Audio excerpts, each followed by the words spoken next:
y is equal to x square minus 2x. X, the formula as written, we are assuming that we will receive x first, then we will calculate y. X is called independent variable, y is called in this formula the way it is written. ठीक है, good. Now rate of change of y, अगर y किसी x point पर है, मान लो graph ऐसा है मेरा, तो पॉइंट x है तो इसका कोऑर्डिनेट क्या होगा, y होगा। और x और y कैसे कनेक्टेड है, इक्वेशन 1 से कनेक्टेड है। If I know x I can compute y, I know the height, clear. लेकिन अगर x से हल्का सा आगे पीछे कर गए तो y में क्या चेंज हो जाएगा, that is called slope, right. हाँ, तो that we calculate using differentiation. तो कैलकुलेट dy बाई dx, कैसे करते हैं, जो पावर होता है एक पॉलिनोमियल है तो हो जाएगा, ठीक है। And this is also called in graph term, it is called delta. Graph के भाषा में इसको डेल्टा बोलते हैं, ठीक है। 2x minus 2। अब मुझे डेल्टा के बारे में पता है, डेल्टा इज स्लोप। तो स्लोप आम भाषा में क्या होता है, पॉजिटिव है तो ऊपर जाओगे, जैसे जैसे आगे बढ़ोगे वैसे वैसे ऊपर जाओगे। जैसे वैष्णो देवी जा रहे हो और समुद्र में जाओगे तो जैसे जैसे आगे बढ़ोगे नीचे जाओगे, दैट इज स्लोप नेगेटिव। तो we know that when delta is positive it is upward and delta is negative, it is।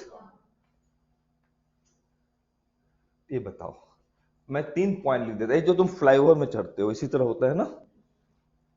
उसके बाद तुम है यहां पर 2 नंबर गियर पर, यहां पर ड्राइवर बताइए, बताओ आशीष, चलो हाँ, यहाँ ये गियर, अगर ए से बी जा रहे हो तो 2 नंबर पर तुम ड्राइव कर रहे हो तो बी तो उसी पर थर्ड पे चले जाओगे, फोर्थ पर, ठीक है, नहीं फोर्थ पर नहीं जाओगे, ब्रेक फेल हो गया तो। हाँ, एनीवे, तो ए टू बी स्लोप क्या है, पॉजिटिव होगा, यहां से होगा। अब बी टू सी, तो नेगेटिव। पॉजिटिव से जब तुम नेगेटिव होते हो तो कहीं ना कहीं तुम जीरो हुए होगे। तो जीरो कहां पे होगे, हाँ, तो ये बात याद बी। रखो, किसी भी ग्राफ का स्लोप जीरो है, इसका मतलब या तो उसका पिक पॉइंट है या फिर उसका मैक्सिमम पॉइंट है। तो when delta is zero, it is maxima और मिनिमा, ऐसा भी तो हो सकता है। यहाँ नेगेटिव, यहाँ पॉजिटिव, यहाँ पर लिख लो, डेल्टा जीरो होने पर क्या होगा, मैक्सिमा पॉइंट होगा या फिर, लिख लीजिए, ये बेसिक फॉर्मूला है ना। डेल्टा जीरो इकोनॉमी से बहुत ज्यादा यूज होगा जब भी तुम डिमांड सप्लाई का एक ग्राफ देखोगे, तो रेवेन्यू मैक्सिमाइजेशन कहां पे हो रहा है, रेवेन्यू वहां मैक्सिमाइज होगा जहां रेवेन्यू का स्लोप क्या हो जाए, जीरो। उस पॉइंट पर मैं फीस क्या रखूं, मैं कितने बच्चे को रखूं कि रेवेन्यू मैक्सिमाइज हो मेरा। तो रेवेन्यू मैक्सिमाइजेशन वहीं पर होता है जहां पर स्लोप क्या हो जाए, जीरो हो जाए। तो इकोनॉमिक्स में बेसिक एनालिसिस ही करते हैं। इसमें देखो, तो स्लोप जीरो होने का मतलब क्या है कि let put delta is equal to zero and get the value of x. तो एक्स इज इक्वल टू, तो 1 पर क्या हो रहा है, मैक्सिमा या मिनिमा कुछ हो रहा है, राइट। तो 1 is a turning point, right. X equal to 1 is a, अब आ जाओ, एक्स इक्वल टू, मुझे पॉइंट मिल गया, x equal to 1, x equal to zero पर देख लो वैल्यू क्या है स्लोप की,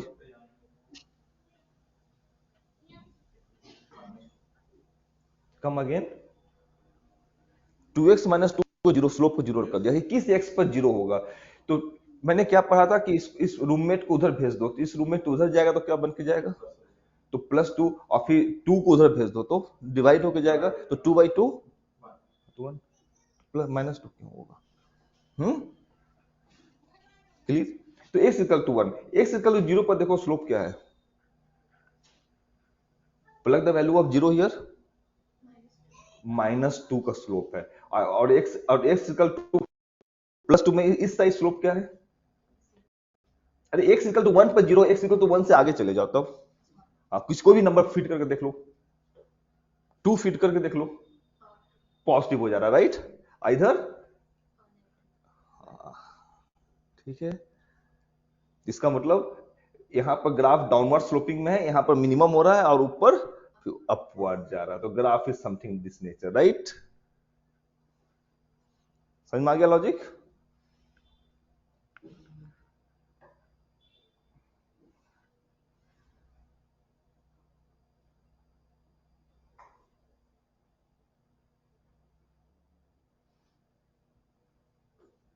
ये गलत बनाया है तुमने ना। ये जो 1 पर डाउन जा रहा है वो 0 पर नहीं जा रहा, तो ग्राफ कुछ इस तरह जाएगा। 1 पर टॉप यहां पर है ना, हाँ रुको एक बार, ये पता चल गया कि 1 पर इसका मिनिमा है, उसके पहले नेगेटिव स्लोप में है, इसके बाद पॉजिटिव स्लोप में है। समझ में आ गया? नहीं आ रहा है तुम्हें श्रेयांश? वो भी करेंगे अभी, अभी ग्राफ ड्रॉ कर रहे हैं, फिर कॉन्वेक्स कॉन्केव भी करेंगे। पहले ग्राफ तो देखो, पकड़ो इसका, मैं फिर से कर रहा हूं, देखो इसको, देखो इसको बिल्कुल रूल वाइज याद करना। मैं फिर से 2 मिनट टाइम दो। y equal to x square minus 2x, first get the slope delta that is 2x minus 2, analyse delta. तो when x equal to 1, delta is 0। 1 से इधर डेल्टा नेगेटिव है, 1 से इधर डेल्टा पॉजिटिव है, therefore this x equal to 1 is a minimum point, है ना? x equal to 1 is a minimum point. Now come to this point. ये जो ग्राफ बन रहा है किसका बन रहा है? डेल्टा का बन रहा है या वाई एक्स का बन रहा है? ग्राफ किसका बनता है? वाई एक्स का बनता है ना। जो डेल्टा से मुझे नहीं पकड़ लिया तो वाई और एक्स का बनता है। तो ये मुझे पता है कि ग्राफ कुछ इस तरह होगा। 1 पर क्या है? मिनिमम पर है, और यहां पर राइट। तो y किस पॉइंट पर 0 हो जा रहा है ये निकलेगा। इस 2 पॉइंट पर y 0 है ना? आई नो, जहां पर ग्राफ कट कर रहा है वहां पर 0 है। नहीं आ रहा समझ में बच्चे? एक ग्राफ है, यहां पर x इक्वल टू कुछ भी है और ये y है, तो ये y क्या रिप्रेजेंट करता है? और x और y में कनेक्शन होता है या नहीं होता है? किस फॉर्मूला से? इस फॉर्मूला से। तो ये y बिल्कुल यहां टच कर देगा तो y की वैल्यू क्या हो जाएगी? हाँ, तो यहाँ पर y क्या हो रहा है? पॉइंट ए पर 0 हो रहा है, पॉइंट बी पर, हाँ, तो किस x पर y 0 हो रहा है, तो कैसे निकलेगा? मुझे इसमें क्या पता है? y की वैल्यू पता है या x की वैल्यू पता है? पॉइंट ए और पॉइंट बी पर y की वैल्यू नोन है मेरा कि यहाँ पर y 0 है, और यहाँ पर भी y और x नहीं पता है, राइट? कैसे निकलेगा? Plug the value of y equal to 0, 0 plug कर दो और x स्क्वायर माइनस 2x कर दो। अब क्वाड्रेटिक इक्वेशन में जाने की जरूरत नहीं है तुम्हें ज्यादा, x कॉमन ले लो तो क्या हो गया? तो किस वैल्यू पर 0 हो सकता है? या तो x की वैल्यू 0 हो जाए या फिर x की वैल्यू माइनस 2 नहीं, 2 होगा तब ना 2 माइनस 2 होगा। तो x इक्वल टू 0 पर हो रहा है और x इक्वल टू 2 पे हो रहा है। तो मेन ग्राफ मेरा बन गया ऐसे। ग्राफ ऐसे जाएगा, 1 पर ये मिनिमा पर रहेगा, x इक्वल टू 0 पर y यहां होगा, x इक्वल टू 2 पर यहां होगा, और इसके ऊपर ग्राफ ऐसे भाग जाएगी। ठीक है, ये ग्राफ ड्रॉ हो गया मेरा। समझ में आ गया ग्राफ ड्रॉ करना? नहीं समझे? एक गलत बनाया तुमने फिर से यहाँ पर। हाँ हाँ हाँ हाँ ठीक, हाँ ठीक, हाँ हाँ बेटर। x इक्वल टू 2 पर y 0 है, x इक्वल टू 0 पर y 2 है। प्लग करके भी देख सकते हो, 2 करोगे तो 4 माइनस 4 0, 0 माइनस 0 0। तो when x equal to 0 y is 0, when x equal to 2 y is 0, and when x equal to 1 y is minimum. Just plug the value of 1 there and get the value of y. 1 put करो तो क्या आएगा? y1 क्या आएगा? 1 minus 2, that is minus 1. तो minus 1 is the minimum value of this graph. ऐसा कोई भी वैल्यू प्लग कर दो इसमें, माइनस 1 से छोटा वैल्यू y की नहीं आएगी। ठीक है, समझ में आया? At x is equal to 1, y will take the minimum value, and that minimum value is minus 1. And between 0 and 2, y is negative. Between 0 and 2, y का कोई भी वैल्यू पुट करो 0 और 2 के बीच में, वैल्यू क्या आने वाला है? नेगेटिव आने पर। 0 और 2 पर y 0 हो जाएगा, और उसके पहले कोई भी वैल्यू डालोगे तो y पॉजिटिव आएगा। ठीक है, तो वी हैव एनालाइज्ड। अब आ जाओ, कॉन्वेक्सिटी क्या है इसकी, इसको डिफरेंशिएट कर दो, तो गामा क्या हो गया? 2 पॉजिटिव हो गया। तो अम्ब्रेला कैसा है? उल्टा है, राइट? तो क्या हो गया? पूरा ग्राफ कैसा है? कॉन्वेक्स। कहीं पर कॉन्वेक्सिटी चेंज नहीं हो रही, क्योंकि convexity is always +2, there is no point of inflection.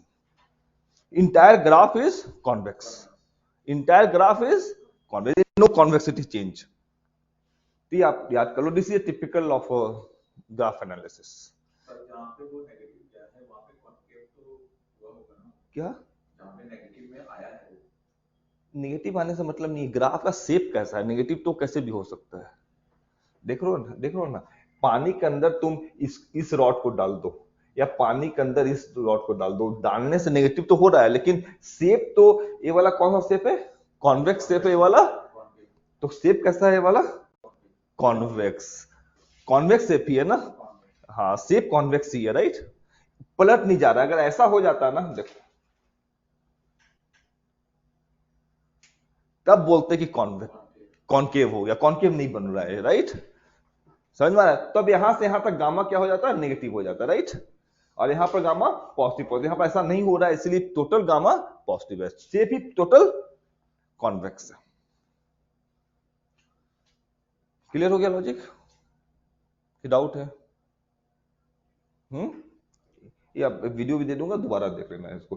तो y निकालेंगे, डेल्टा को एनालाइज करेंगे, जरूरत नहीं पड़ेगा, मैं हायर बता दिया, और लेकिन you have a complete knowledge of graph drawing, ठीक।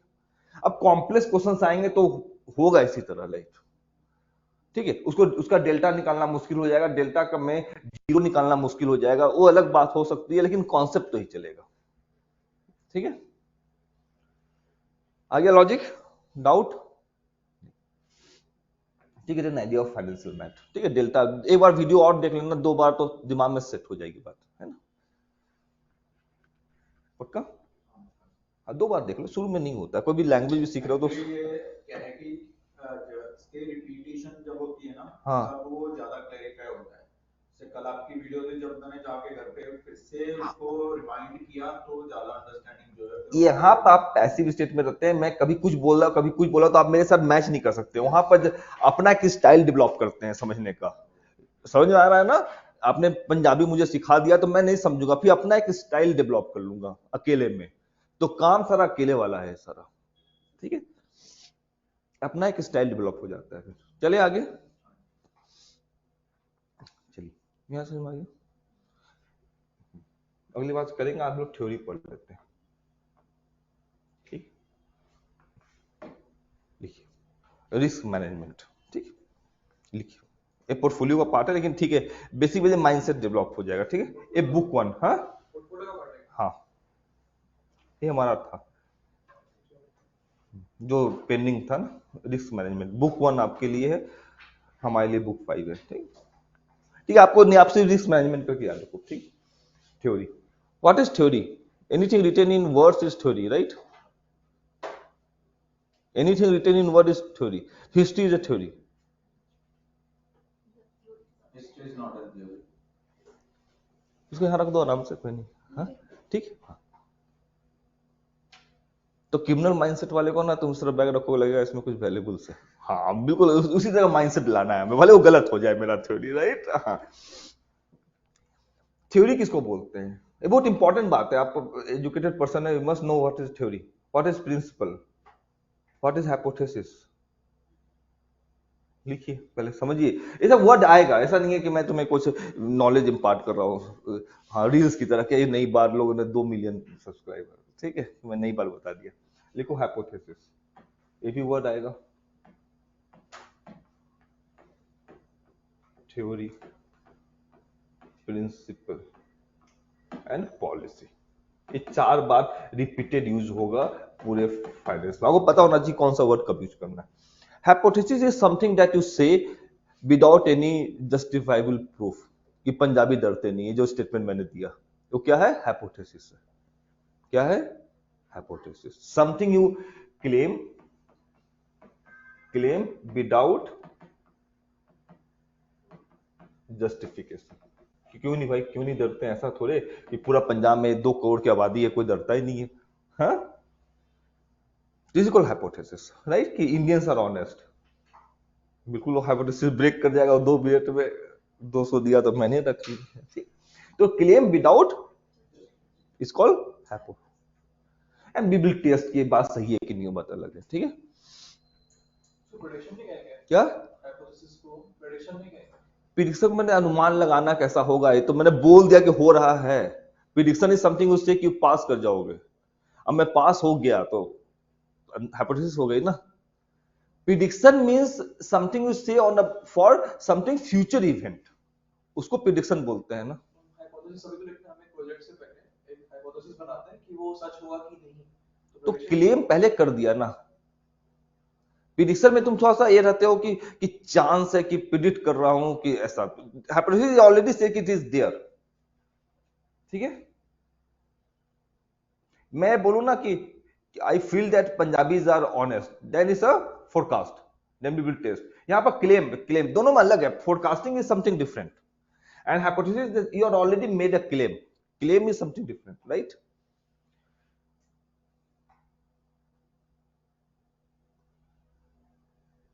बस इस वर्डिंग का डिफरेंस है और किस कॉन्टेक्स्ट में बोला जा रहा है, दोनों में डिफरेंस है, ठीक है।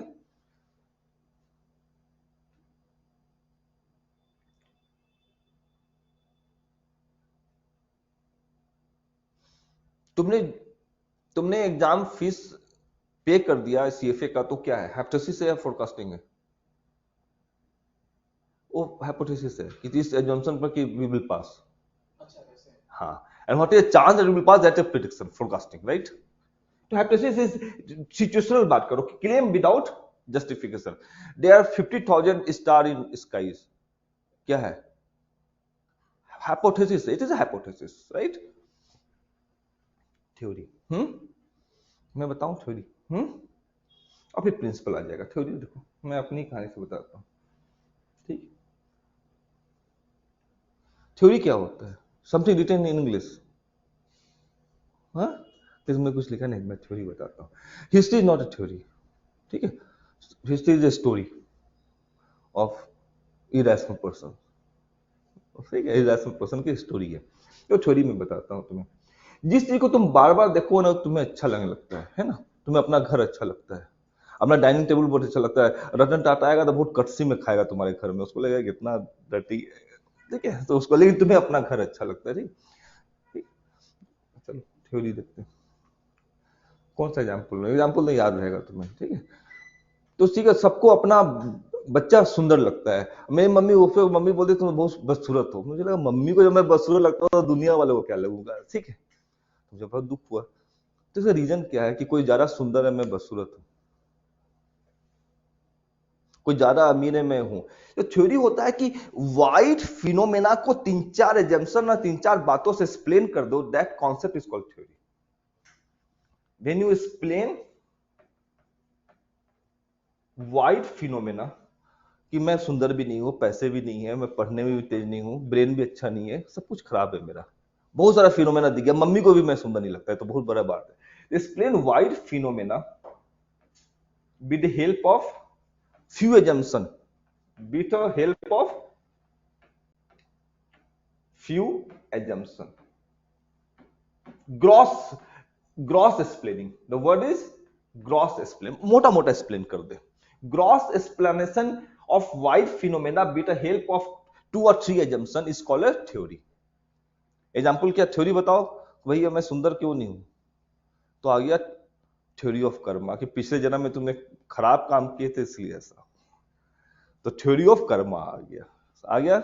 अब थ्योरी ऑफ कर्मा सब कुछ एक्सप्लेन हो जाएगा मेरा, कि पिछले जन्म में तुम ऐसा किया, अच्छा जी मैं तेज क्यों नहीं, तो पिछले जन्म में खराब काम किया, तो क्या हो गया, theory of Karma can explain wide phenomena, right. नहीं आया समझ में, इसीलिए अच्छे काम करोगे कोई बात नहीं, दुखी मत हो, अगले जन्म में सुंदर होगे। तो आ गया क्या, थ्योरी ऑफ कर्मा, बहुत वाइड थ्योरी है, समझ में आया। तो थ्योरी ऑफ कर्मा से सब कुछ एक्सप्लेनेबल है, नहीं। पापा का कुछ नुकसान हो गया, भिंडी लेने के 40 रुपए का दे दिया 60 रुपए, बोला चलो पाप कटा, यू कैन एक्सप्लेन एवरीथिंग। तो बहुत वाइड थ्योरी आ गया, theory of, get an idea.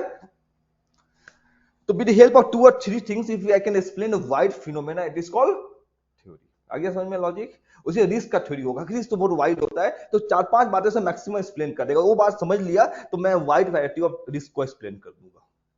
जैसे थ्योरी ऑफ कर्मा से मैं सब कुछ एक्सप्लेन कर दूंगा कि भाई राहुल गांधी बीएमडब्ल्यू पर चल रहा है, आप नहीं चल रहे हैं, तो क्या हो गया, हाँ, इंटेलिजेंस से और किसी चीज से एक्सप्लेन नहीं होने वाला ये बात, ठीक है।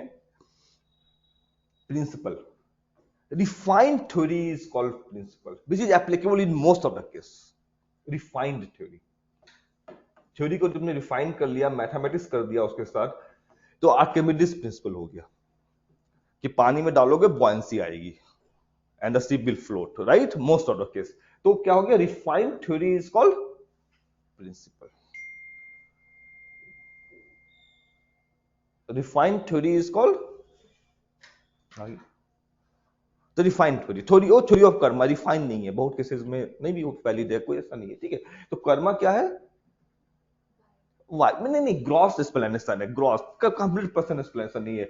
और आर्किमिडीज प्रिंसिपल क्या है, रिफाइंड है, जब भी वो पानी में डालोगे तो बॉयंसी आएगी. तो refined theory is called principle. ठीक है, ठीक है. एवोगाड्रो प्रिंसिपल थ्योरी, ठीक है. तो प्रिंसिपल वर्ड आ जाता है जनरली साइंस में, which is always applicable, right. तो प्रिंसिपल आ गया. पॉलिसी, पॉलिसी क्या होता है, पॉलिसी रूल है या कुछ और है, बोलो बताया तुम्हें तो. हाँ, तुम्हें पता है पॉलिसी क्या होता है. देखो, no rules and regulation not policy. Rules बोलो तो स्पेशल वर्ड पॉलिसी क्यों बोलते हो, why use the word policy, आप रूल बोलो फिर, है ना. तो अब ऐसा तो नहीं है कि सिनेमा बोलोगे कि मूवी बोलो, ना सिनेमा ना हिंदी शब्द है ना मूवी हिंदी शब्द है, तो आप मूवी बोलते हैं तो वो अलग बात हो जाती है कि अमेरिका से प्रभावित हो आप. पॉलिसी रूल देखो, अगर जनरल सेमिनार में जहां पर बिल्कुल आपको ऑथेंटिक आंसर देना है, पूछा जाए कि मिल्क अच्छा है या अल्कोहल या वाइन अच्छा है, तो आंसर क्या होगा, हाँ मिल्क. जनरल 99% और standard argument we said standard, not do for illogical argument. तो 99.9% will go for milk and 0.1 may go for wine. अब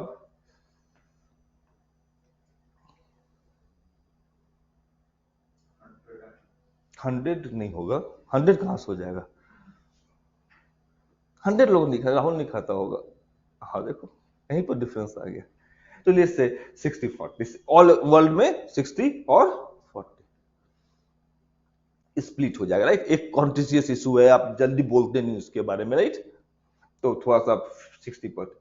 जब ऐसा केस है और राहुल ने चूज किया कि मुझे वेज खाना है, तब राहुल क्या बोलेगा कि मेरा फूड पॉलिसी वेज का है. इसका मतलब हो गया कि मेरे रूल्स एंड रेगुलेशन में मैंने प्रीफर वेज को किया है non veg, but we are not denying the person who is going for non veg. समझ में आ रहा है. जब दो ऑप्शन में से आपने जो चूज किया है, आपको लग रहा है ज्यादा अच्छा है, उसको क्या बोलते हैं, पॉलिसी.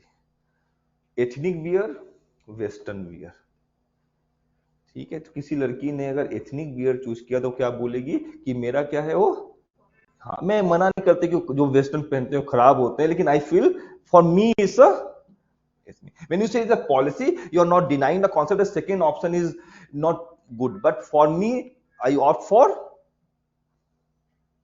ethnic wear. ठीक है. बिहार में वाटर क्राइसिस है, ठीक है. पंजाब में इंटरनेट क्राइसिस है, इंटरनेट स्पीड स्लो होता है, भारत सरकार को इन्वेस्ट करना है, तो भारत सरकार ने बिहार को चूज किया कि मैंने वाटर प्रॉब्लम पहले सॉल्व करूंगा. तो बिहार गवर्नमेंट क्या बोलेगी कि मेरा सोशल पॉलिसी है, मैं मना नहीं कर रहा है कि इंटरनेट प्रॉब्लम इशू नहीं है, but I will opt for this. They will say it's my policy decision. क्या बोलेगा उसको, पॉलिसी डिसीजन. समझ में आया लॉजिक. ये रूल रेगुलेशन नहीं है कि पंजाब में इन्वेस्टमेंट करना चाहिए या बिहार में करना चाहिए, उसको क्या बोला जाएगा, हाँ कि मैं मना नहीं कर रहा हूं कि लेकिन I will opt for this thing. इसी को पॉलिसी. समझ में आ गया. तो मैंने बोल दिया once fees paid can not be refunded, is a policy decision. ये नहीं है कि करना चाहिए नहीं करना चाहिए, लेकिन आई ऑप्ट फॉर दिस थिंग. ठीक है. तो you can also challenge policy in the court, but this is idea of policy, right. तो पॉलिसी किसके बेसिस पर डिसाइड होता है, सम फैक्टर्स पर डिसाइड करते हो.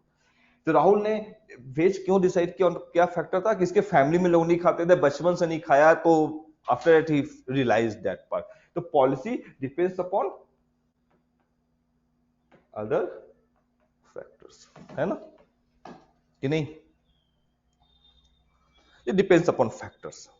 तो आपका रिस्क पॉलिसी जो होगा वो बहुत कुछ फैक्टर्स पे डिपेंड करेगा। बैंक की जो पॉलिसीज होती है उसके अदर फैक्टर्स पे डिपेंड करती है, ठीक है, बैंक की पॉलिसीज होती है। तो पॉलिसी ये नहीं बोले ये तो अच्छा है, अच्छे इससे मतलब नहीं, वो भी अच्छा है लेकिन मेरे हिसाब से मेरे लिए ज्यादा अच्छा है, एक कॉन्सेप्ट है पॉलिसी का, समझ में आया? ठीक है, हेलमेट पहनना पॉलिसी डिसीजन नहीं हो सकता, वो तो ऑलरेडी एविडेंट है। बैंक में जाकर आप कोई तोड़ फोड़ नहीं करो, बैंक की पॉलिसी नहीं है, वो तो ऑब्वियस है, या तो तोड़ फोड़ नहीं करना है आपका, ठीक है। एफडी में आपका अगर प्री मैच्योर एग्जिट करोगे तो 1% लगेगा, इट कैन बी पॉलिसी, ठीक है। लगने का 0.5 भी लग सकता था, नहीं भी लग सकता था, 2% भी लग सकता था। बैंक ने कितना परसेंट रखा?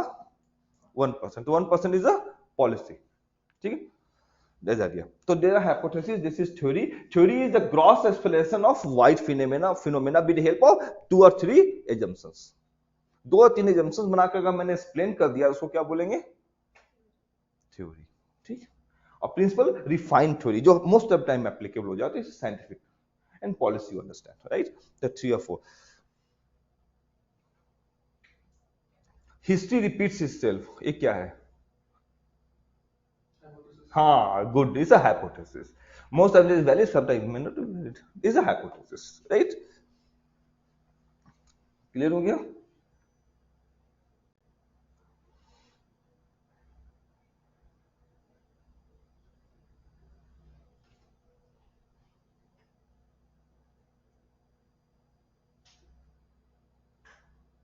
कम्युनिस्ट क्या है? कम्युनिज्म थ्योरी है, एक दो चार प्रिंसिपल बना दिया कि the worker will be participate in, इससे इकोनॉमी बढ़ेगी, राइट? तो with the help of that they have a theory, right? Anyway, आ गया समझ में? तो कीपिंग दिस इन माइंड हम लोग रिस्क मैनेजमेंट पर जा रहे हैं। लिखिए the first topic, the risk management important in finance. What we do, two thing we take into consideration, risk and return. In finance, we are concerned with two things. First one is risk and second one is return. Return is naturally quantifiable.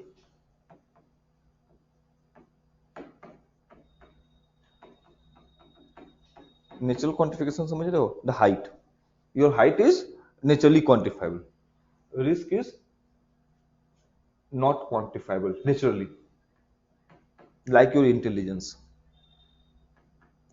तो क्या करते हैं उसके लिए? We need some metric. How to judge that? Your intelligence is not generally quantifiable. So for that we have some metric like or class 10 marksheet, कुछ हद तक somehow ठीक है, बहुत रीजन हो सकते हैं, चीटिंग कर लिया था मैंने, स्टिल तो देयर आर सम मैट्रिक, तो not necessarily metric have to be correct, right? तो intelligence is not naturally quantifiable, we need IQ, and in a same sense risk is not quantifiable, we need some metric, and return is naturally quantifiable, right? Doubt?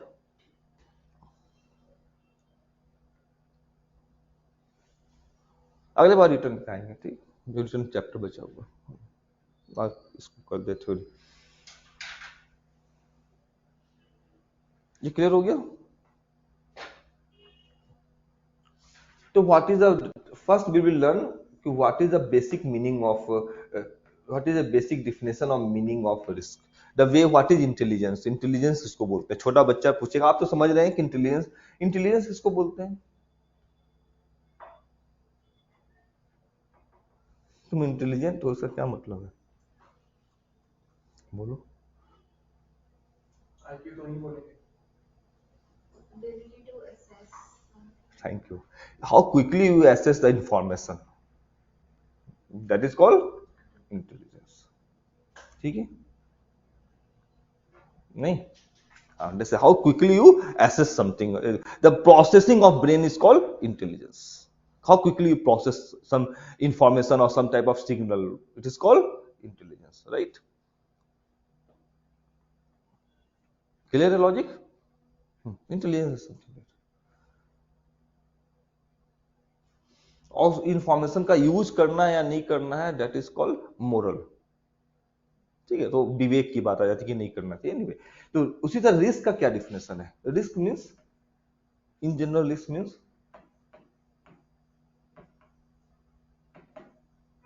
Uncertainty. Risk means uncertainty, लिख लीजिए। It has nothing to with loss. Risk means uncertainty, एक बार तो बोल देना कि risk means uncertainty. तो life risky है, never know what happens next, right? Yes, life is uncertainty of something is called risk, तो life is risky, right? एक एग्जांपल से और क्लियर होगा जो मैं बार बार देता हूँ कि हम लोग दुबई गए और दुबई में ना पैसे लगा दिए सट्टा कि इंडिया जीतेगा हारेगा, होता है ना वहाँ पर। तो मेरा फ्रेंड फर्स्ट फ्लोर पर था और मैं 10th फ्लोर पर था मी, और जो कंपनी थी वो दाऊद इब्राहिम की थी। मैं हार गया, बोला पैसा दो, नहीं दुबई से तो नहीं जाने देंगे, मार देंगे गोली। हमने सोचा कि उसके हाथों मरने से अच्छा है कि सुसाइड कर लिया जाए। तो मैं 10th फ्लोर से जंप करने का सोच रहा हूँ, मेरा फोन फ्रेंड फर्स्ट फ्लोर से करने का सोच रहा है। रिस्क किसको है? तो आप उन्हें ब्लड में नहीं आया, अनसर्टेनिटी बेचारी इसको है, मर भी सकता है बच भी सकता, मैं तो मरूंगा कंफर्म है। हाँ, तो risk is uncertainty, risk is not loss. तुमने मुझे लोन दिया, कितने का रिस्क है? कोई रिस्क नहीं है, पता है कि पैसा नहीं मिलेगा, ठीक है, कोई रिस्क है ही नहीं इसमें, तो पता है पैसा नहीं देगा।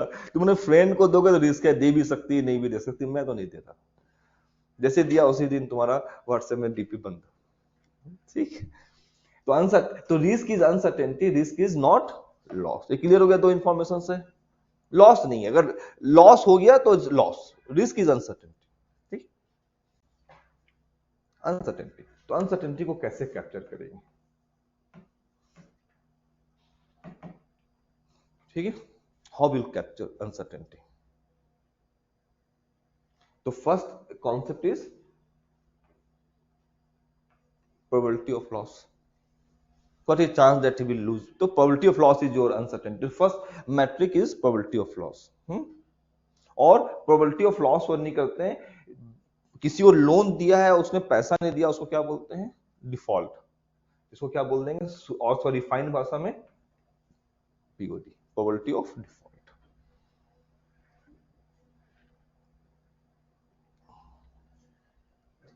पीओडी के क्या है? Probability of loss. और अगर आपने मुझे लोन दिया है, मैं पैसा नहीं दूंगा, तो उसको क्या बोलते हैं? डिफॉल्ट। तो लॉस की जगह शुद्ध भाषा में क्या बोल लेंगे इसको? हाँ, तो पीओडी वर्ड यूज करते हैं, ठीक। दूसरा स्टैंडर्ड डेविएशन। मैंने कल भी बताया था कि जो इस सारा कुछ न्यूटन लोगों ने, न्यूटन और कौन किया है, आइंस्टाइन, ये लोग दो चार, ये लोग सारे लोग इंग्लिश पर्सन थे, राइट। तो इन्होंने ग्रीक से ज्यादा इन्फ्लुएंस्ड होते हैं, तो ग्रीक वर्ड यूज किए। तो स्टैंडर्ड डेविएशन के लिए जो वर्ड यूज किया गया वो सिग्मा यूज किया गया। सिग्मा ऐसे लिखते हैं वो लोग, ग्रीक लोग, स्मॉल सिग्मा। ये लिख लीजिए, स्मॉल सिग्मा का नोटेशन ऐसा है। और कैपिटल सिग्मा, जिसे स्मॉल ए ऐसे लिखते हैं, कैपिटल ए ऐसे लिखते हैं, उसी तरह कैपिटल सिग्मा ऐसे लिखते हैं। इसका मतलब होता है सम। ऐड करने को क्या बोलते हैं? सम। कैपिटल सिग्मा ऐसा होता है, स्मॉल सिग्मा ऐसा होता है, स्मॉल ए ऐसा होता है, कैपिटल ए ऐसा होता है ना। हिंदी में से शब्द नहीं है कैपिटल और स्मॉल, सबका तो का होता है, राइट, खा तो खा होता है, ठीक है। दूसरा तरीका है स्टैंडर्ड डेविएशन। तीसरा, बहुत सारे मैट्रिक, आ जाओ। जीते हारे नहीं खेला, लग तो रहा है। जीते हो तो मिठाई लेकर आना चाहिए था, ठीक। ये क्षेत्र वाला है, ये पंचाल क्षेत्र है। यहाँ पर दुर्योधन और सबसे दुर्योधन और कौन जुआ खेला था? हाँ, शकुनी और युधिष्ठिर। देखो युधिष्ठिर महापुरुष थे, उन्होंने वो बच नहीं पाए, तो तुम क्या बचोगे? यहां से वीडियो देख लेना। रिस्क डिफाइन कर रहे हैं, रिस्क इज अनसर्टेनिटी, आराम से पढ़ते हैं, थ्योरी पढ़ रहे हैं। Theory means when we try to explain something on the basis of 2 और 3 assumptions, 2-3 assumptions से बता दिए कि रात में सुबह लेट उठती है तो शादी का सिलेक्शन नहीं, वो क्या हो गया, थ्योरी या हाइपोथेसिस है? हाइपोथेसिस, हाँ ये हाइपोथेसिस, ठीक है, ये हाइपोथेसिस। इस तरह तो रिस्क इज अनसर्टेनिटी। जैसे आईक्यू, पहले तो इंटेलिजेंस समझो फिर पकड़ने। Intelligence means the how quickly you assess or process the information, that is risk means uncertainty, ठीक है। तो तुमने मुझे लोन दिया तो रिस्क कितना है, डरो मत, कटसी मत रखो, कम क्यों है कि मैं वापस कर दूंगा, तुम तो दिया, लेकिन रिस्क तुम्हें कितना है, कुछ नहीं है, नहीं, क्योंकि कंफर्म है कि मैं वापस नहीं करूंगा। तो रिस्क इज नॉट लॉस। तुम अपने फ्रेंड को दोगे तो रिस्क है, क्यों दे भी सकती है नहीं भी दे सकती, तो uncertainty. Risk is not equivalent to loss, that what I am trying to say, ठीक है। रिस्क इज अनसर्टेनिटी, ठीक है, ठीक है। तो गाली पर जो शेर था इसी से था कि मौत का एक दिन तय है, रात भर नींद क्यों नहीं आती, ठीक है। तो अगर मर गए तो अनसर्टेनिटी खत्म, राइट, रिस्क इज लॉस्ट, तो अनसर्टेनिटी। तो उसको कैप्चर कैसे करते हैं, तो कैप्चर करते हैं प्रोबेबिलिटी ऑफ डिफॉल्ट, एक ग्रॉस मैट्रिक है, बहुत अच्छा नहीं मैट्रिक है कि रात में तुम कब सोते हो, तो बहुत अच्छा मैट्रिक नहीं है कि आपका एग्जामिनेशन में क्या परफॉर्मेंस होगा। दूसरा तरीका है स्टैंडर्ड डिवीजन, और बैंक ने नया चीज निकाल लिया, that is called war, value at risk. और भी बहुत सारे तरीके, ठीक है। ये सारा पोर्टफोलियो पे अप्लाई हो जाएगा, लोन पर अप्लाई हो जाएगा, loan made to others, right. अगर स्टॉक आपने खरीद लिया, इक्विटी खरीद लिया, तो इक्विटी में तो ऐसा कुछ नहीं होगा। इक्विटी में क्या होगा, प्राइस अप एंड डाउन होगा, है ना। तो उसके रिस्क को पकड़ने के लिए, इक्विटी के रिस्क को पकड़ने के लिए स्टैंडर्ड डेविएशन यूज करेंगे, कितना डेविएट कर सकता है वो, और दूसरा यूज करते हैं बीटा, ठीक है। और बॉन्ड के लिए मैं सारा कुछ समझा दूंगा आपको बिल्कुल बेसिक से। बॉन्ड के लिए यूज करेंगे ड्यूरेशन, ठीक है। ऑप्शन के लिए यूज करेंगे डेल्टा, ये डेल्टा अलग है उसी से रिलेटेड लिंक अलग है, ठीक है, बहुत बार डेल्टा।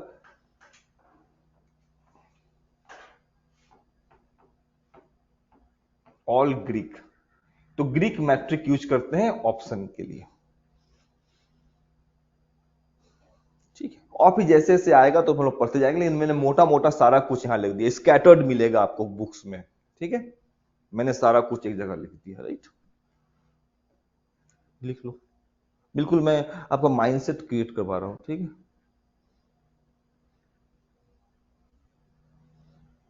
अब इसमें से देखो बच्चों कि कौन सा बात आपको नहीं आती है, तो मैं लिखता जाऊं, ऊपर जितनी बातें लिखी हुई हैं पीस बाय पीस इंफॉर्मेशन देखते जाओ। पहले मैंने बताया कि what is risk, risk quantifiable नहीं है, और रिटर्न नेचुरली क्वांटिफाइबल है। ह्यूमन लाइफ में आपका हाइट क्वांटिफाइबल है नेचुरली, 6 फीट है, 5 है, और इंटेलिजेंस क्वांटिफाइबल नहीं है, तो उसके लिए हम लोग कोई मैट्रिक पकड़ते हैं। फिर इंटेलिजेंस आप समझते हैं क्या होता है, उससे रिस्क क्या होता है, risk means uncertainty of something, is nothing but the loss, right, uncertainty. इसको कैप्चर क्या करें, कैसे करेंगे, कितना अनसर्टेनिटी है ना, कितना अनसर्टेनिटी, इंटेलिजेंस कितना है तो इंटेलिजेंस। तो कैप्चर करने के लिए यहां आईक्यू और क्लास 10 का रिजल्ट निकाला हमने, यहां पर हाँ, तो लोन किसी को दिया है आपने, ठीक है, लोन दिया है, तो उसके लिए प्रोबेबिलिटी ऑफ डिफॉल्ट निकालेंगे, क्या चांस है कि पैसा वापस नहीं करेगा। 100% चांस है तो पीओडी क्या हो जाएगा, 100 नहीं, that will become a loss, 100% chance है, the loss become a loss, uncertainty become a loss, 100%। पापा को दे दिया तुमने तो क्या हो जाएगा, 0 हो जाएगा, ठीक। एक स्टैंडर्ड डिवीजन होता है, स्टैंडर्ड डिवीजन नहीं पता है क्या होता है, इसमें स्टार लगाइए। वार क्या होता है नहीं पता है, ठीक है। बीटा क्या होता है नहीं पता है, ड्यूरेशन क्या होता है नहीं पता है, डेल्टा वेगा रो नहीं पता है, बॉन्ड क्या होता है पता है, इक्विटी क्या होता है, ठीक। टेस्ट में आप स्टार लगा दीजिए, मैं पढ़ा देता हूँ। ये इंपॉर्टेंट बात है, इसमें आपको आस्ते आस्ते मैं आइडिया बिल्ड कर रहा हूँ, फिर पढ़ाई इजी हो जाएगा, ठीक। चलिए आगे, चलिए इस तरह डिविजन चलो, ठीक। हम लोग अभी स्टैट्स पढ़ेंगे अगले बार, लेकिन बेसिक में बता देता हूँ, बार बार यूज होगा। पहले लिखो central tendency of data, central tendency of data. आपका सेंट्रल टेंडेंसी क्या है, सोने का। अगर एग्जाम है तो 2 घंटा सो गए, या कहीं पार्टी में जाना है तो कम सो गए, वापस घूम के 10 घंटे पे आ जाओगे। कितना घंटा सोते हो? हाँ, आज तो सोए नहीं हो तुम, चेहरे से लग रहा है ना। 10 घंटे तो ठीक है। सेंट्रल टेंडेंसी होता है कि एक्सट्रीम और स्ट्रेस कंडीशन में आप जो करें, फाइनली आप किस मोड पे चले जाते हैं, उसको होता है नेचुरल, जो नेचर है आपकी। देखो सेंट्रल टेंडेंसी, डेटा का सेंट्रल टेंडेंसी क्या होता है, देखो मैं पढ़ाऊंगा, अभी कुछ लिखने की जरूरत नहीं, बेसिक समझो, मैं कहानियां बता देता हूं। It is use to decide a data driven strategy. Data driven strategy समझते हो? तो एक जनरल बॉगी में एक सेल्समैन आया, अब मेरी मम्मी ट्रैवल कर रही थी, तो उसको तो आइडिया लग गया कि जनरल बॉगी में तो बहुत अमीर तो होगा नहीं। फिर भी उसने लगा कि डेटा लेते हैं इससे। बोला आपके कितने बेटे हैं? तो उन्होंने बोला कि 3 बेटे हैं, पहला वाला 2 लाख कमाता है, ठीक है, बीच वाला 1 लाख कमाता है, मेरे वाले बोले तो मुझसे ही लेता है, कुछ कमाता नहीं। 3 डेटा दिया, ये तीनों डेटा कहाँ जाएगा? सेल्समैन के ब्रेन में जाएगा। उसके बाद वो क्या करेगा? प्रोसेस करेगा, और जो भी प्रोसेस करे वो, और उसके बेसिस पर उस डिसीजन लेगा कि इसको कुछ दिखाया जाए या फिर नेक्स्ट कस्टमर पकड़ा जाए, ठीक है या समझ में आया? ये 3 डेटा उसके ब्रेन में गया, और उसके उसने प्रोसेस किया, उसके बेसिस पर डिसीजन लिया होगा कि थोड़ा इंफीरियर सारी दिखा देते हैं, या फिर आगे चाहे बिजलेगी नहीं। तो ऐसा कोई सिंगल नंबर है जिसके बेसिस, जिसको उसको दिया जाता है और डिसीजन सेम आता? एवरेज। तीनों का एवरेज क्या हो गया? 1 हो गया। 2 + 1 + 0 डिवाइड बाई ऑन एवरेज इसके बेटे 1 लाख रुपया कमाता है। तो this is called the central tendency. समझ में आया? It is called the central tendency of data. कुछ डेटा इससे अच्छा है, कुछ डेटा बीच बीच का जो डेटा है, that is sense of middle. Central tendency means sense of middle, ठीक है। तो सेंट्रल टेंडेंसी का बेसिक कोर, ठीक। तो कोई भी स्टैटिस्टिकल एनालिसिस आप इस बेसिस पर कर दोगे ना, तो कोई रिजेक्ट नहीं कर सकता है कि क्या कर दिया। ग्रॉस तो हुआ है, लेकिन आप कैन नॉट रिजेक्ट इट, ठीक है। नहीं समझ में आया? कुछ चीजें ऐसी होती है आप रिजेक्ट नहीं कर सकते हैं। किसी को इंडिया में मटर पनीर या पराठे दे दिए तो रिजेक्ट नहीं कर सकता, क्या खिला दिया, इससे भी अच्छा हो सकता था, लेकिन रिजेक्टेबल आइटम नहीं है वो। चलो, ए मंडे, ट्यूसडे, वेंसडे, थर्सडे, मैं तुम्हारे घर पे आ गया और बोला चाय पिला दो। बोला टीचर है, पढ़ा रहा है, चलो चाय ही बोल रहा है। 2 कप, 6 कप, दूसरे दिन 6 कप, फिर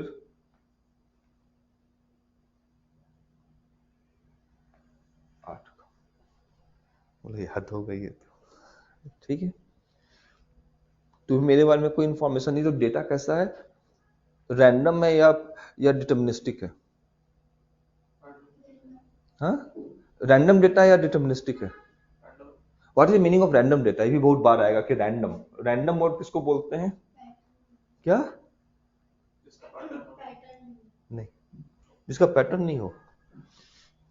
हाँ, नहीं, ऐसा नहीं है, ये रीजन नहीं है, पैटर्न नहीं हो। देखो कौन सा एग्जाम्पल है, कोई भी एग्जाम्पल हो कि पड़ोस में एक लड़का रहता था ना, ठीक है, तो जो उसे ना जब भी एग्जाम देने जाता तो मैं टोक लगा देता है कहाँ जा रहे हो, एग्जाम खराब हो जाए तो उसके लिए मुझे क्या चाहिए, डेट शीट पता कर लिया उसका कि 3 तारीख को उसका हिंदी के एग्जाम है, 9 को फिर उसका इंग्लिश का एग्जाम है, 11 को फिर मैथ का एग्जाम है। पैटर्न है इसमें? तो डेटा रैंडम है? नहीं, मुझे पता है। If the data generation process is not known to me, then data is random. अब तुम्हें अगर नहीं पता होता ना डेट शीट, तो तुम्हें रैंडम लगता है कि 3 को गया, फिर 9 को गया, फिर तो 12 को जाना चाहिए था। फिर कब जाना चाहिए था इसको?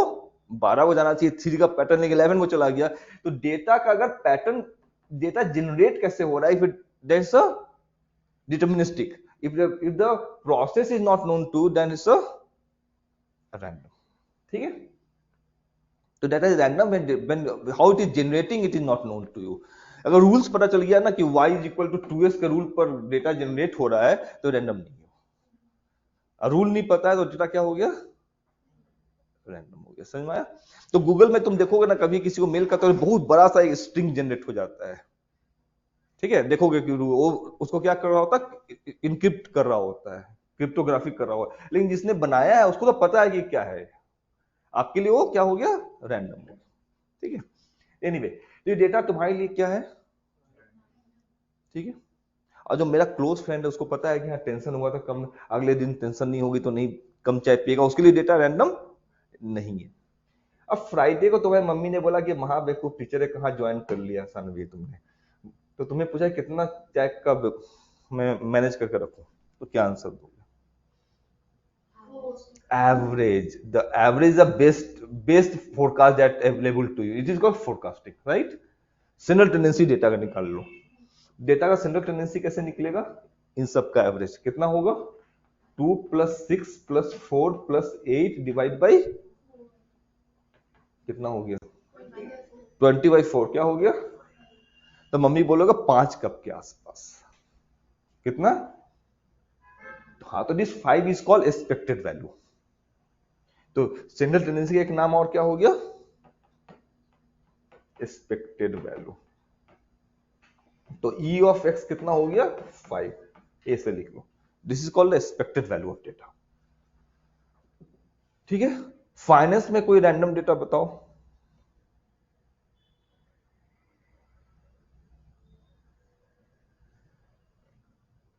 अच्छा, तुमने मैसेज किया था मुझे, तुम, चलो कोई नहीं।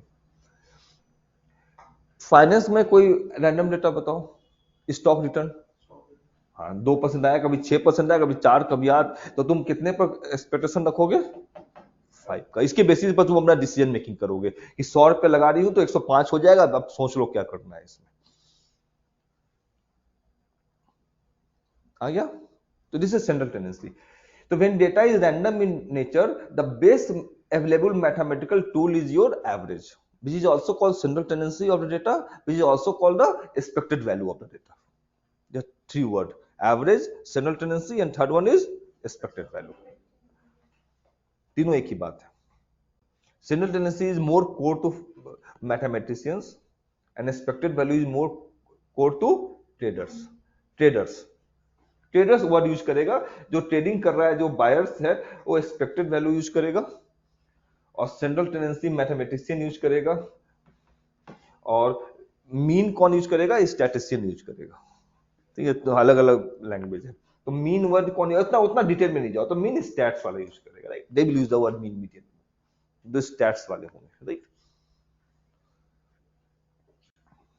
तो basically as a trader we will use the expected value, which is nothing but the mean of generally most of the time. ठीक,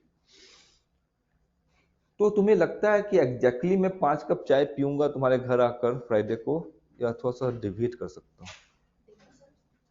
तो डेविएट करना क्या है? रिस्क है या नहीं है? कि मम्मी को कितना बता दिया है तुमने? हाँ, तो deviation from central tendency is a measure of risk. अब यहां पर धीरे धीरे, तो deviation from central tendency is a risk, right? Wait करना बच्चों।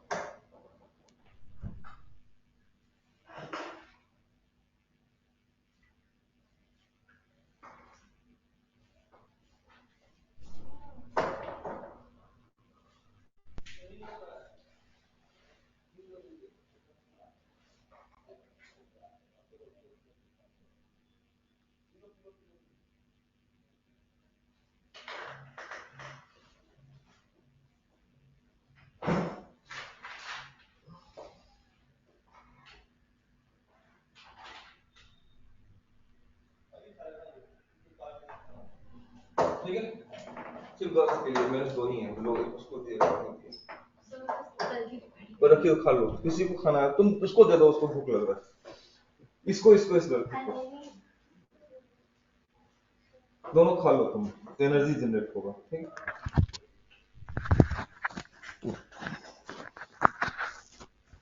ठीक, इसको जेंडर बायस बोलते हैं। गर्ल्स को दे दिया तुम, बायस में आएंगे अभी। ठीक, हाँ तो बोल दो, बोल दो, हाँ ये भी बोल सकते हो।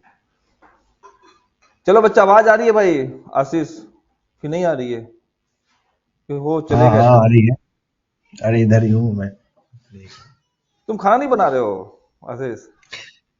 खाना खा लिया ना, अब बनाना क्या है, खाना बनाओ है अब। तुम नहीं बनाते हो? हम वैसे मैंने चावल दाल सिनेमा में सब्जी देखा है कि संडे को हस्बैंड बनाया करता है। संडे सैटरडे का ड्यूटी रहता है, ड्यूटी डिवाइडेड हाँ, रहता है। सैटरडे संडे बर्तन साफ करना। ठीक, बर्तन साफ करने का सर कोविड के समय में था, अभी नहीं है। अच्छा, बर्तन साफ करने का खाना कोविड के समय? नहीं लो मैं खा लेता हूँ, मैं तो रखे रहता हूँ। चलो, हाँ जी, सॉरी लाइट चली गई इसीलिए मैंने बीच में ब्रेक ले लिया। चलो आ जाओ, सिनल टेंडेंसी पे आ जाओ। बात कि सिनल टेंडेंसी 5 हो गया, तुमने मम्मी को 5 बता दिया, अब कुछ हेरा फेरी होगा तो मम्मी तुम्हें डांटेगी कि क्या बोला तुमने, क्या मैथमेटिक्स पढ़े हो। तो deviation from signal tendency is your risk. तुम्हें लगा 5 के आसपास से ज्यादा डिविएट नहीं करे, ठीक है? तो deviation from central tendency is a measure of risk, right? Deviation from, ये बेसिक अप्रोच है पढ़ने का, deviation from central tendency is risk. अब देखो, हिस्टोरिकली मैं 5 से कितना डेविएट हुआ हूं, historically, that is called deviation. तो हिस्टोरिकली 5 से कितना डेविएट हुआ? -3, that is data x minus x bar, it is also denoted as x bar. x minus, यहां -1, यहां 1 और a, ठीक, इज इट क्लियर? हिस्टोरिकली तो अगर मैंने कम चाय पिया तो रिस्क है क्या? नहीं है तुम्हें? घर पे देखो, मम्मी बोलेगी दूध बेकार हो गया, तुमने कम ज्यादा क्यों बता दिया था, और ज्यादा पिया तभी भी जो है कि तुमने पहले बताया होता तो मैंने बनाया नहीं था। तो दोनों केस में तुम्हें रिस्क है। तो माइनस का कोई खास मतलब नहीं है डेविएशन में, सिर्फ एब्सोल्यूट नंबर से मतलब है मुझे, इसीलिए इसको क्या कर दो, डी स्क्वायर। तो 3 1 1 3, ठीक,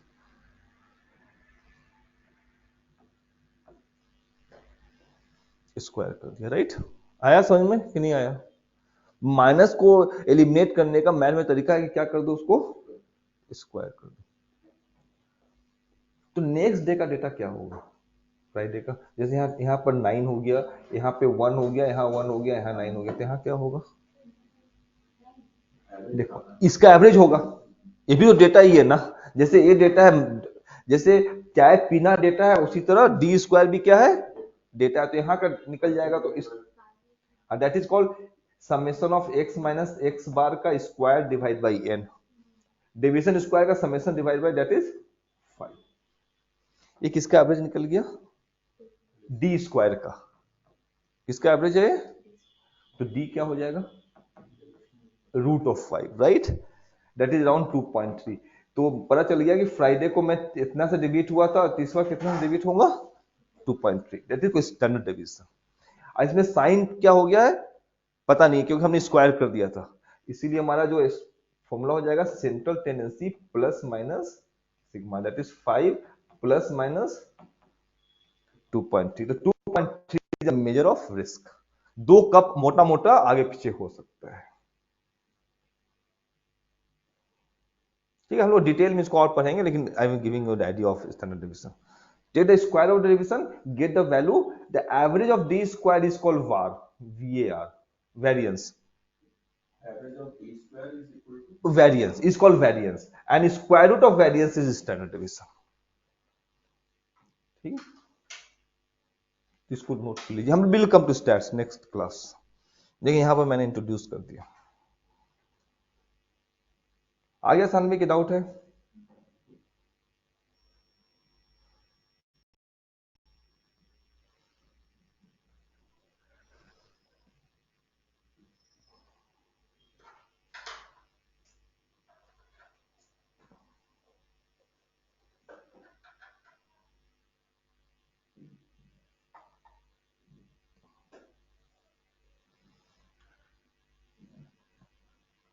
डी स्क्वायर का average is called variance and square root of variance that is average of D is called standard deviation.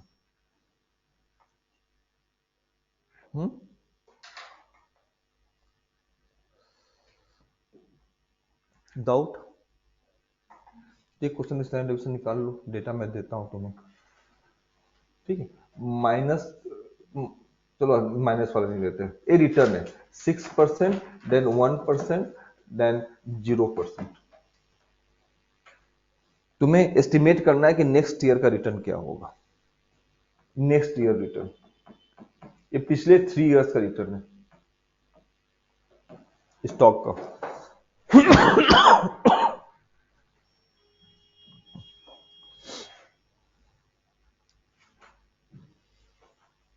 सबसे पहले स्टैंडर्ड टेंडेंसी निकालो इसका कि अनुमान कितना लगा रहे हो, एक्सपेक्टेड वैल्यू। तो व्हाट इज एक्सपेक्टेड वैल्यू? हाँ, कैलकुलेटर यूज करो। Thank you. 2.33 इतना का एक्सपेक्टेड वैल्यू है, right. Now calculate this is standard tendency denoted by E of x या एक्स बार, ठीक है। ये आपका एक्सपेक्टेड वैल्यू है। एक्सपेक्टेड वैल्यू से डेविएट करना ही क्या है? Risk, uncertainty. इतना तो उम्मीद था ही, उस उम्मीद से आगे पीछे हो जाना इज योर। तो सबसे पहले डेविएशन कैलकुलेट करो। डेविएशन कितना होगा पहले का? 6 माइनस, हाँ 3.67, राइट। दूसरा 1 पॉइंट, और नीचे का जीरो माइनस, जैसे करना है, डरना नहीं है, जैसे है उसी तक कर। माइनस 2.33। अब इसका स्क्वायर कर लो, स्टोर कर लो।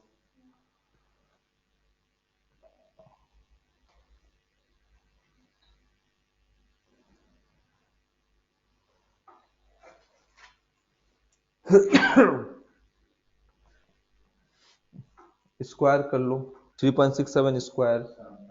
इसको स्टोर करते हैं, store 1, store 2, store 3।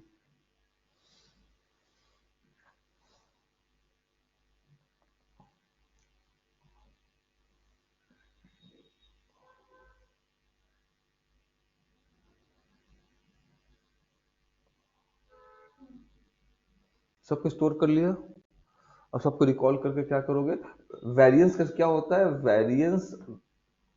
Variance of X is equal to summation of D square by N, right. तो सबको ऐड करके डिवाइड कर दो स्क्वायर वाले का। और सिग्मा क्या होता है? Root over variance. हाँ जी, 3 से डिवाइड होगा।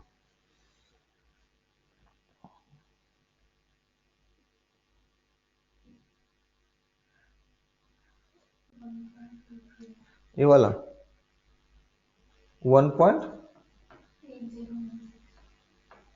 इसका स्क्वायर रूट ले लो। स्क्वायर रूट का फंक्शन होगा उसमें रूट। ये डी स्क्वायर का एवरेज आया है ना, मुझे डी चाहिए ना। हाँ, स्क्वायर रूट का फंक्शन होगा तुम्हारे पास 1.34। इतना आ रहा है? हाँ, तो अलग क्या आ रहा है बताओ, इससे गलत किया होगा।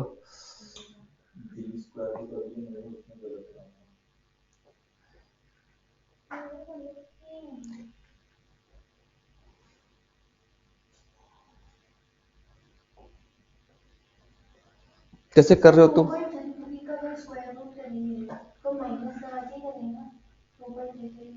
हाँ, स्क्वायर रूट क्यों कर रहे हो? कुछ भी स्क्वायर करोगे ना। हाँ, तो स्क्वायर करो कितना?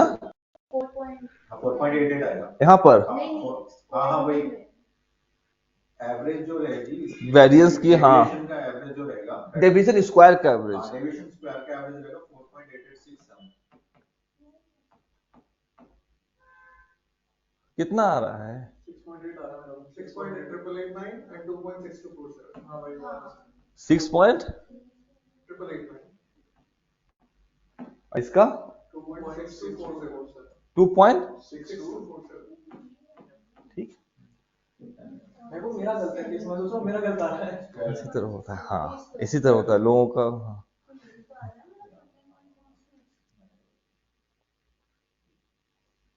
तुम्हारा क्यों नहीं आया सानवी जी? तुम कर क्या रही हो पहले तो मुझे समझ नहीं आया। तुम तो गलत कर रहे हो। स्क्वायर कहाँ किया है तुमने? इंटू 2 कर रहे हो तुम। वो क्यों कर रहे हो स्क्वायर के लिए जब भारत सरकार ने स्पेशल फंक्शन दे रखा है अलग से यहाँ पर, उसी से कर लो, ज्यादा इजी हो जाएगा। ये बताओ हम ये तो नहीं कर रहे ना इंट्रोडक्शन नहीं कर रहे ना ये 24 हो गया वही कर रहे हैं। नहीं कर रहे हाँ क्या कर रहे हैं? मैं पूछ रहा था वही कर रहा हूँ मैंने वहाँ पे रीडिंग लिखा है हाँ बिल्कुल सही लिखा है भूल तुमने। रहा भूलो नहीं, रीडिंग एडिट ऐसे थोड़ी डिलीट कर जाते हैं। तो पढ़ा लिया मैंने, सारी चीज आएगा उसमें, सारी चीजें हैं। इस कैसे पढ़ाई होगी तो सर फर्दर मैं नहीं आप रहो ना, मैं रिस्क मैनेजमेंट पढ़ रहा हूँ। क्या ये तुम वहां पे बैठ जाते हो बिल्कुल अफगानिस्तान के तालिबान की तरह पहाड़ों में छिपकर, तो कैसे तुम पर अटैक किया जाएगा बताओ? हम अब आर्मी का ड्रोन चाहिए होगा। तो यहाँ पर हो ना उस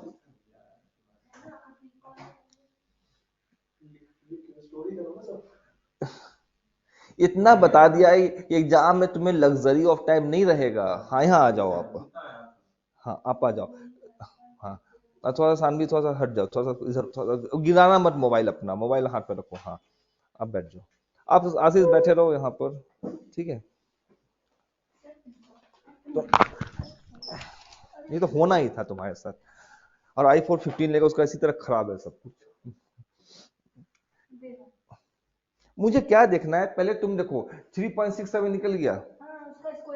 हाँ इस या तुम इसको कुछ भी बोल दो। हाँ स्क्वायर। हम्म हम्म हम्म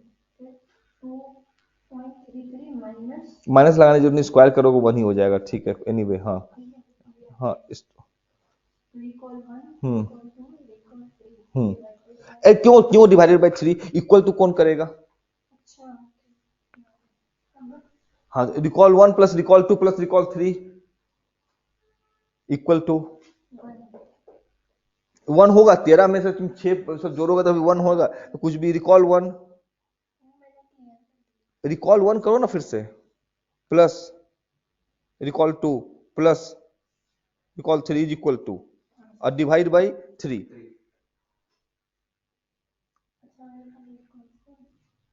तुम्हारा आया इतना, अभी स्क्वायर रूट लो, इसका कितना आ गया? अरे इसका वेरिएंस ये डी स्क्वायर का एवरेज आया ना, स्क्वायर रूट ले लोगे तो सिग्मा आ गया तो 2.62। तो 2 तो तुम उम्मीद कर रहे हो कि 2.33 का मुझे क्या मिलेगा, रिटर्न मिलेगा। और क्योंकि इसमें तो माइनस हट चुका है, 2.67 से क्या हो जाएगा, अप और डाउन। ठीक है कि डाउट है? स्टैट्स पे पढ़ाएं या यहाँ पढ़ा देते हैं? चलो यहाँ पर पढ़ा देते हैं एक बार, 2 मिनट आप टाइम दो। How to calculate standard deviation using calculator. ठीक, अभी सब चीजें होल्ड करते जाओ, समझे? बंदर की तरह कि दिया उसको ग्रैब करते गया तो आपको धीरे धीरे आइडिया बिल्ड हो जाएगा। ठीक, तो how to use calculator to solve this question. ठीक, चलिए करिए।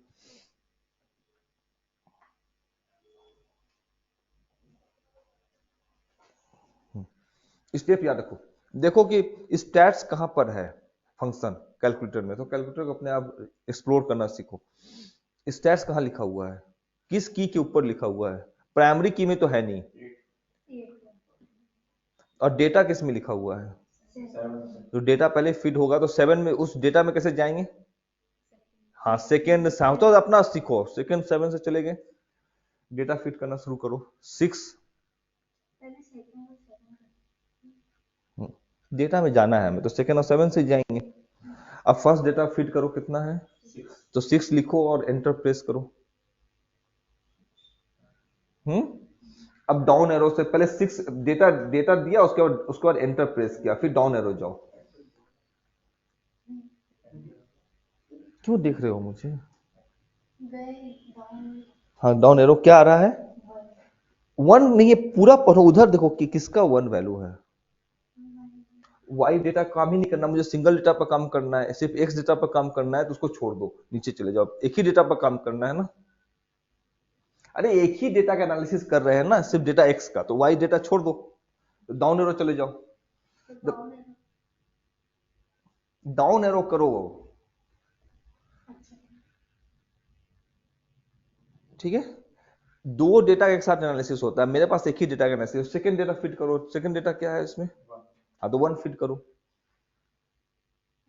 हाँ, फिट कैसे होता है, अरे भाई पहला डेटा के साथ फिट किया था आपने,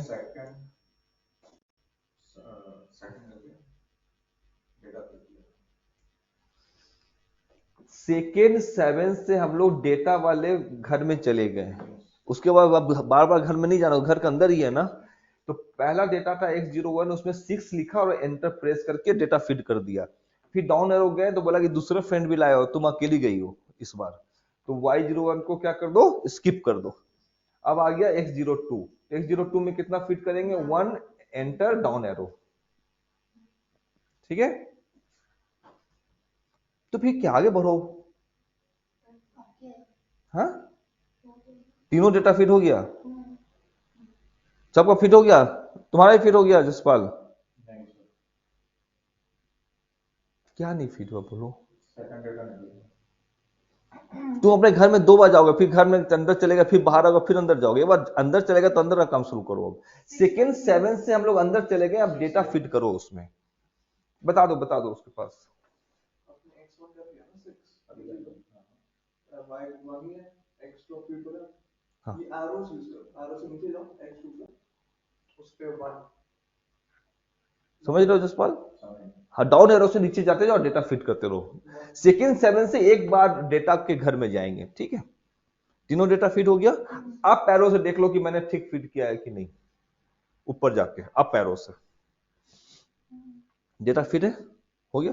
अब आप प्रेस कर दो, अब स्टैट्स में जाओ, स्टैट्स कहां पर है, हाँ तो सेकेंड 8 से उसके घर में चले जाओ, ठीक है। अब आ गया 1 वेरिएबल्स का एनालिसिस है, राइट। तो अब उसमें आपको इसको सेट करो, लीनियर पर ले आओ इसको, क्योंकि सारा लीनियर एनालिसिस है। तो सेकेंड एंटर प्रेस करके आप सेट करो उसको, सेकेंड एंटर, किस पे आ गया, हाँ लीनियर पर रहने दो, ठीक है। अब डाउन एरो से इंफॉर्मेशन रिसीव करते जाओ, रुको ऊपर जाओ, पहले देखो क्या बता रहा है, एन इक्वल टू कितना आया, मतलब हाँ total number of data is 3 आ गया, 3 तक सब पहुंच गए। यार स्लो, तो जो मैं बोल रहा हूं सुनो ना, तुम्हारा क्या लिखा हुआ आ रहा है, लीनियर आ गया, अब डाउन एरो प्रेस करो, क्या लिखा हुआ आ गया, सिर्फ 1 नहीं होगा, और भी कुछ लिखा,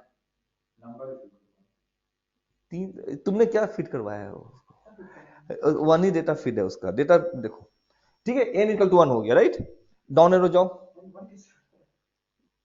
पैसे लग रहे हैं, दबाओ ना उसको, क्या आ गया, क्या निकला, हाँ मीन बता दिया उसने, मीन आ गया 2.33, डाउन एरो जाओ, एस एक्स छोड़ दो, एस एक्स काम का, नीचे जाओ, कितना आ गया, सिग्मा कितना निकल गया,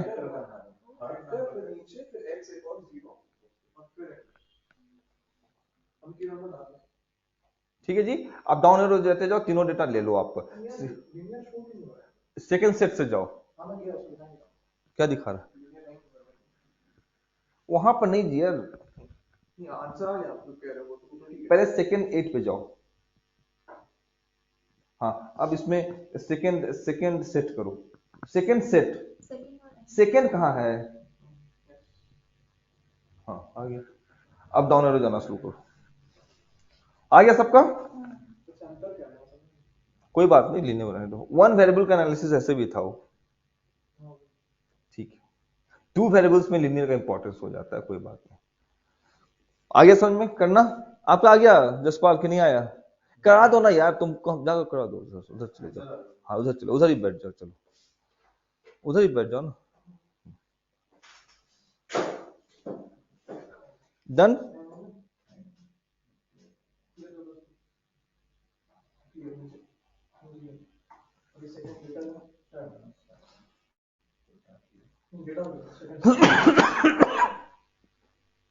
ठीक है बच्चों, चलो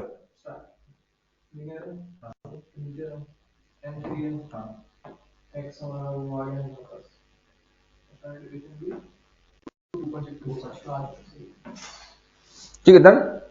तो we have discuss this part, standard division. तो standard division is a good metric, जितना से उम्मीद किए थे उससे कितना आगे पीछे हो सकते हैं, उम्मीद से करते स्टैंडर्ड डिवीजन।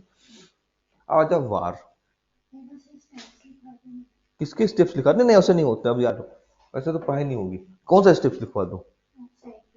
तुम उधर घूम रहे हो उधर, हाँ तो लिखो खुद, सीख के। हाँ ये सब ये स्टेप्स लिखा करने ना, इसमें तो खुद अकल लगाना पड़ेगा, तुम समझो बात को।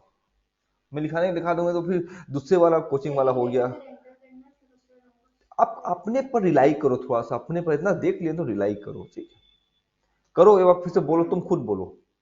इतना डिपेंडेंसी रखोगे ना तो ब्रेन का वर्किंग बिल्कुल डिपेंडेंसी हो जाएगी मेरे ऊपर। हाँ डेटा, हाँ सेकंड, हाँ डेटा में जाकर डेटा फीड कर देंगे, एंटर डाउन एरो करके, फिर कहाँ चले जाएंगे उसके बाद। ठीक है, ऐसे डर रहे हो तो ऐसे इतना डिपेंडेंसी नहीं रखो, ठीक है?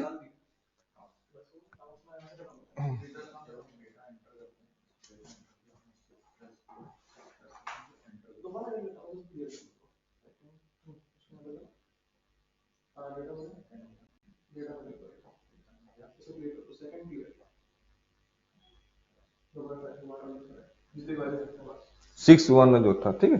हाँ डोंट बी पैनिक मोड की सीखना है बिल्कुल। आप देख रहा है वो तो बनाया गया इस तरह कि आम जनता कर सके कैलकुलेटर, राइट? तो आप देख लो, समझ में आ जाएगा। पैनिक नहीं होना कि लिख लो, कुछ पढ़ोगे नहीं, कब पढ़ोगे? टाइम मिलेगा, कल ऑफिस चले जाओगे, कब देखोगे? नहीं ब्रेन।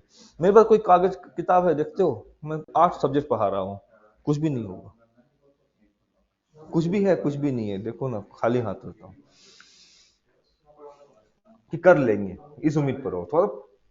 हाँ समझ रहे हो ना कि होगा, क्यों नहीं, हो ही जाएगा देख कर। हाँ हाँ हो ही जाएगा, हाँ राइट, दैट्स आइडिया। देखना है जसपाल, डरो मत कि बिल्कुल कोई रूल आपको तो विजुअल अथवा सा आईक्यू पर विश्वास रखते हुए अपना, ठीक है? अपने विश्वास के हो जाएगा, ठीक है? बोल्डनेस थोड़ा चाहिए, ठीक, गुड। तो first metric that they discuss was standard division, right? Probability, understand probability related. एक इंपॉर्टेंट आ गया VAR, value at risk.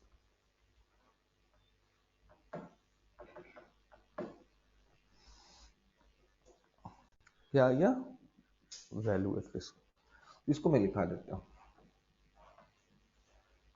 Arrange data in ascending order, past data, ठीक है? तो मैंने एक कंपनी के रिटर्न का पास डेटा उठाया, डेली रिटर्न का या क्वार्टरली रिटर्न का, ठीक है? डेली रिटर्न का उठा लिया। तो वर्स्ट डेटा को मैंने पिछले 100 डेज का डेटा का रिटर्न उठाया उसका। तो सबसे वर्स्ट रिटर्न आया था इसका -6%। कभी भी आया हो, 2 दिन पहले आया हो या 100 दिन पहले आया हो, डेटा का क्रोनोलॉजी में ऑर्डर नहीं कर रहे हैं, उसके वैल्यू पर कर रहे हैं। सेकेंड,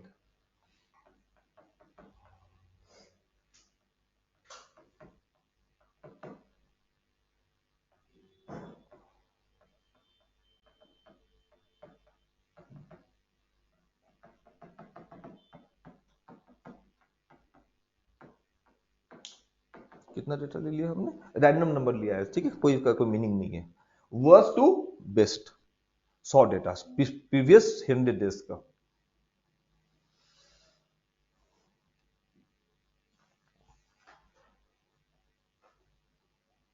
प्रीवियस 100 डेज का क्लियर हो गया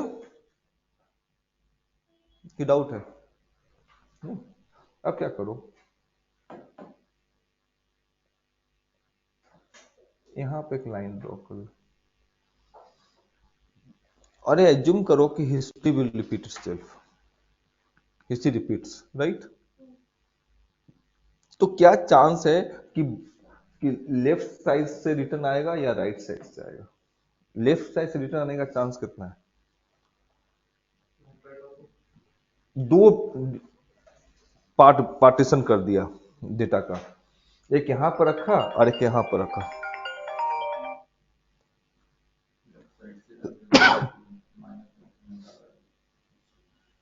किस साइड से आने का संभावना ज्यादा है? संभावना, प्रोबेबिलिटी। एवरेज लेने क्या आएगा नहीं पूछा जा रहा है, किस ग्रुप से आने का ज्यादा संभावना है। आपका आंख बंद कर दिया जाए, बोला कि इस हाथ रखो, तो आप लेफ्ट साइड हाथ रखोगे या राइट साइड रखोगे? कहीं भी रख सकते हो। तो लेफ्ट साइड रखने का क्या चांस है, इधर रखने का क्या चांस है? इधर जाके डेटा माइनस से डिक्रीज होते होते पॉजिटिव। अरे डिक्रीज से मतलब ही नहीं है, दो किस साइड से ज्यादा निकलेगा? पता नहीं।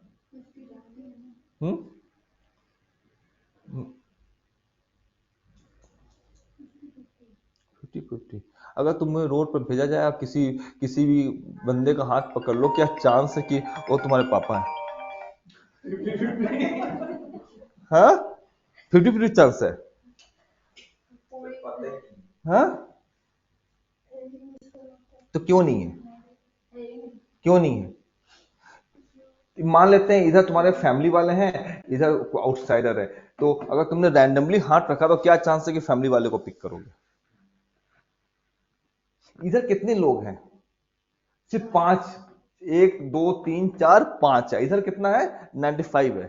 तो 95% चांस है कि इधर से आएगा, 5% चांस है कि इधर से आएगा। सिंपल सा लॉजिक है इसमें।